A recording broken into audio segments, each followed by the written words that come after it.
কারো দোকানে গুজব ছড়াবেন না। আমি সকলকে বিনয়ের সঙ্গে বলছি, কালকে সকাল সকাল ঈদের ময়দানে যান, ঈদের নামাজ পড়ুন, ঈদুল আজহার নামাজ পড়ুন।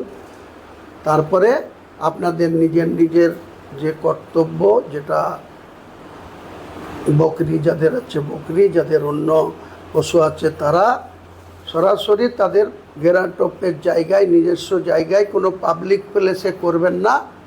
আপনারা কুরবানি করুন।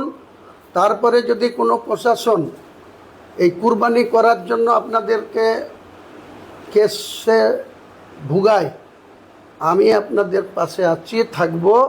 এবং যে থানা এই ধরনের কুরবানি করার জন্য কোনো কেস মুসলমান সম্প্রদায়ের উপরে দেবে, আমরা কালকের দিনটা ছেড়ে দেব। শুক্রবারে বিকেল থেকে, নামাজের পর থেকে যে থানা এটা করবে, সেই থানা যেন প্রস্তুত থাকে মুসলমান সম্প্রদায়ের মোকাবেলা করার জন্য। এটা পরিষ্কার কথা।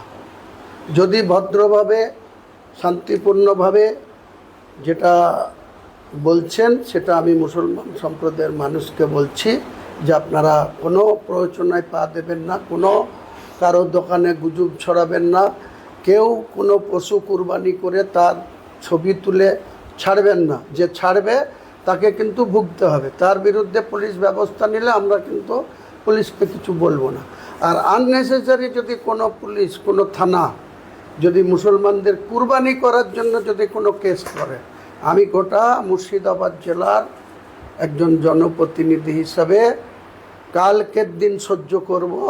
শুক্রবারে নামাজের পরে একসঙ্গে যে থানা এটা করবে, সমস্ত থানা সামনে আমরা হাজার হাজার মুসলমানদের এক কাট্টা করে তার কৈফিয়ত আমরা নেব এই সরকারের কাছ থেকে।